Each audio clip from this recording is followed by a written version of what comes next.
नमस्कार और स्वागत है मेरे YouTube channel legal information law insights पर। मैं हूं एडवोकेट मुकुंद महाजन। अपराध अक्सर डर, दबाव और धोखे के माध्यम से किया जाता है। इन्हीं में से एक गंभीर अपराध है जबरन वसूली, जिसमें व्यक्ति को अवैध धमकियों द्वारा उसकी संपत्ति या मूल्यवान चीजें सौंपने के लिए मजबूर किया जाता है। इससे बचाव और न्याय पाने के लिए इसके कानूनी पहलुओं को समझना बेहद जरूरी है। आज हम भारतीय कानून के तहत जबरन वसूली क्या है, इस विषय पर चर्चा करेंगे। हम प्रमुख कानूनी प्रावधानों, महत्वपूर्ण न्यायिक फैसलों और जबरन वसूली को अदालत में साबित करने के व्यावहारिक पहलुओं का विश्लेषण करेंगे। भारतीय दंड संहिता (आईपीसी) की धारा 383 के अनुसार जबरन वसूली की परिभाषा: जो कोई भी किसी व्यक्ति या किसी अन्य व्यक्ति को किसी प्रकार की चोट पहुंचाने के डर में डालकर और इस डर के कारण उस व्यक्ति को बेईमानी से उसकी संपत्ति, कोई मूल्यवान सुरक्षा या कोई दस्तावेज जो मूल्यवान सुरक्षा में परिवर्तित किया जा सकता है, सौंपने के लिए मजबूर करता है, वह जबरन वसूली करता है। इस प्रकार जबरन वसूली में डर, दबाव और गलत तरीके से संपत्ति स्थानांतरित करवाने की प्रक्रिया शामिल होती है। नया कानून अपडेट: भारतीय न्याय संहिता (बीएनएस) 2023 के अंतर्गत जबरन वसूली को धारा 303 में शामिल किया गया है, जिसके प्रावधान लगभग पहले जैसे ही हैं। जबरन वसूली के आवश्यक तत्व: अदालत में जबरन वसूली साबित करने के लिए अभियोजन पक्ष को निम्नलिखित 4 मुख्य तत्व सिद्ध करने होते हैं। 1. चोट का भय, पीड़ित को भयभीत किया गया हो। आरोपी ने पीड़ित को शारीरिक, आर्थिक, प्रतिष्ठात्मक या कानूनी नुकसान का डर दिखाया हो। डर इतना गंभीर और वास्तविक हो कि पीड़ित को अपनी इच्छा के विरुद्ध कार्य करने के लिए मजबूर कर दे। धमकी को पूरा करना जरूरी नहीं है, बल्कि केवल वास्तविक भय उत्पन्न करना ही पर्याप्त है। उदाहरण केस: आर.एस. नायक बनाम A R. Antulay, 1986, 2 SCC 716। Supreme court ने फैसला दिया कि केवल राजनीतिक प्रभाव दिखाना जबरन वसूली नहीं है, लेकिन यदि इसमें धमकियां शामिल हों और इससे पीड़ित को वास्तविक भय हो, तो यह धारा 383 आईपीसी के तहत जबरन वसूली मानी जाएगी। इस मामले में आरोपी को दोषमुक्त किया गया क्योंकि धमकी या जबरन वसूली के स्पष्ट प्रमाण नहीं थे। 2. गलत प्रेरण: आरोपी ने बेईमानी से पीड़ित को मजबूर किया हो। आरोपी ने पीड़ित पर दबाव डालकर उसे उसकी संपत्ति सौंपने के लिए मजबूर किया हो। प्रेरणा मौखिक, लिखित, डिजिटल या अप्रत्यक्ष रूप से हो सकती है। यदि पीड़ित को मजबूर किया गया और उसके पास कोई वास्तविक विकल्प नहीं था, तो इसे गलत प्रेरण माना जाएगा।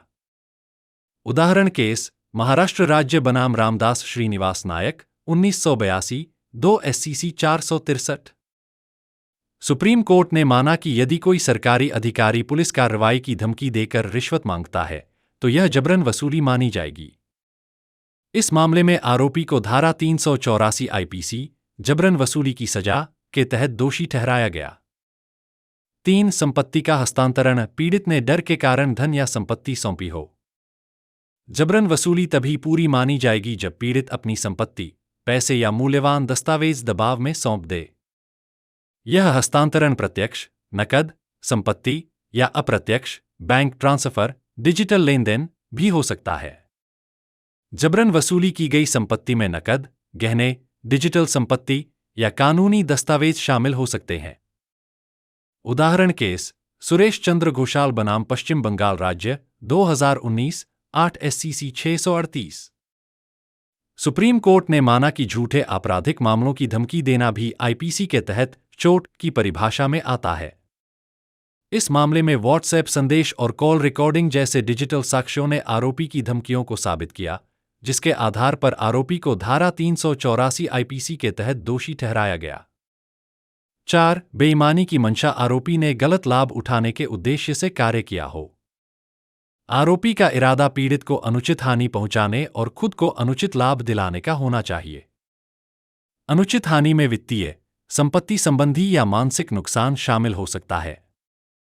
अनुचित लाभ में आरोपी द्वारा किसी भी अवैध तरीके से संपत्ति या पैसा प्राप्त करना आता है। 3. जबरन वसूली और डकैती में अंतर: तत्व: जबरन वसूली धारा 383 आईपीसी बटा धारा 303 बीएनएस 2023। मुख्य तत्व: डर और गलत प्रेरण, कानूनी आधार जबरन वसूली के लिए धमकी देना पर्याप्त है। तत्व: डकैती, धारा 390 आईपीसी बटा धारा 305 बीएनएस 2023। मुख्य तत्व: तत्काल बल प्रयोग या हिंसा। डकैती में हिंसा या हमला जरूरी होता है। नया कानून अपडेट: भारतीय न्याय संहिता बीएनएस 2023 में जबरन वसूली को धारा 303 और डकैती को धारा 305 में शामिल किया गया है। 4 निष्कर्ष: जबरन वसूली एक गंभीर अपराध है जो डर और अनुचित प्रभाव के माध्यम से लोगों का शोषण करता है। अदालत में इसे साबित करने के लिए 4 आवश्यक तत्व: चोट का भय, गलत प्रेरण, संपत्ति का हस्तांतरण और बेईमानी की मंशा को संदेह से परे सिद्ध करना आवश्यक होता है।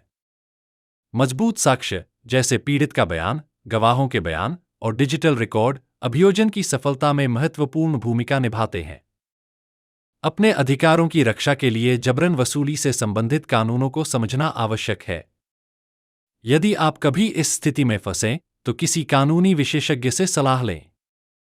यदि आपको यह वीडियो जानकारीपूर्ण लगा, तो इसे लाइक करें, सब्सक्राइब करें और अपने विचार कमेंट में साझा करें।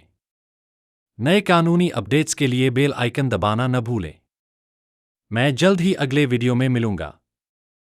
जय हिंद, जय भारत।